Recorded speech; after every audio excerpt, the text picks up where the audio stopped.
ಇವತ್ತು ಬಿಜೆಪಿ ಆಗ್ಲಿ ಜೆಡಿಎಸ್ ಆಗ್ಲಿ ಕಾಂಗ್ರೆಸ್ ಆಗ್ಲಿ ಯಾರು ಜನಪರ ಇಲ್ಲ ಅಂತ ಜನಗಳು ತೀರ್ಮಾನಕ್ಕೆ ಬಂದಿದ್ದಾರೆ. ಓಕೆ ಓಕೆ ಹಾಗೂ ಈ ಚಾನಲ್ಗಳು ಅಷ್ಟೇ ಅವ್ರು ಕರೆಕ್ಟ್ ಹೇಳಿ. ಈ ಚಾನಲ್ಗಳು ಕೂಡ ಅವರು ತಕ್ಕನಾಗಿ ತಾಳ ಹಾಕ್ತಾ ಕುಣಿತಾ ಇದ್ದಾರೆ. ಜನಗಳು ನೋಡಿ ಯಾವಾಗ ಬೇಸತ್ತಿ ಯಾವಾಗ ಹಿಡ್ಕೊಂಡು ಗೂಡ್ತಾ ಹೊಡಿತಾರ ಗೊತ್ತಿಲ್ಲ. ಓಕೆ ಓಕೆ ಓಕೆ ಓಕೆ ತುಂಬಾ ರೋಸಿ ಮಾತಾಡ್ತಾ ಇದೀನಿ ದೇವರಾಜ್ ಅಂತ.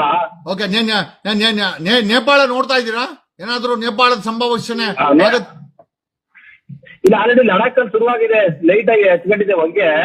ಅದು ದೇಶ ತುಂಬಾ ಅಡ್ಕೊಳಕ್ಕೆ ಜಾಸ್ತಿ ದಿನ ಬೇಕಾಗಿಲ್ಲ. ಬಿಹಾರ್ ಅಲ್ಲಿ ಆಲ್ರೆಡಿ ಅಲ್ಲಲ್ಲೇ ಗಲಭೆಗಳು ಶುರು ಆಗ್ತಾ ಇದಾವೆ. ಇವ್ರು ಏನ್ ಮಾಡಿ ಕಂಟ್ರೋಲ್ ಮಾಡ್ತಿದ್ದಾರೆ? ಏನು ಮಾಡಕ್ಕಾಗಲ್ಲ. ಜನ ದಂಗೆ ಇದ್ರೆ ಇತಿಹಾಸ ತಿಳ್ಕೊಂಡು ಅರ್ಥ ಆಗುತ್ತೆ ಅನ್ಸುತ್ತೆ ನಮ್ ಪ್ರಕಾರ. ಧಾರವಾಡದಲ್ಲಿ 2.5 ಲಕ್ಷ ಬ್ಯಾಕ್ಲಾಗ್ ಇದೆ, ಮತ್ತೆ ಏನೋ ಅಪಾಯಿಂಟ್ಮೆಂಟ್ಸ್ ಇದೆ, ಫಿಲ್ ಮಾಡಿ ಅಂತ ಹುಡುಗರು ಬೀದಿಗೆ ಬಂದಿದ್ದಾರೆ. ಇದ್ರ ಬಗ್ಗೆ ಏನ್ ಹೇಳ್ತೀರಾ ಸರ್? ಇದ್ರ ಬಗ್ಗೆ ಒಂದು 5 ಲೈನಲ್ಲಿ ರಾಜ ನಮ್ದು ನಟರು ಮತ್ತೆ ಸಾಹಿತಿಗಳು ಒಂದು 5 ಲೈನ್ ಚೆನ್ನಾಗಿ ಬರ್ತಾರೆ, ಹೇಳ್ತೀನಿ ಕೇಳಿ ಸರ್.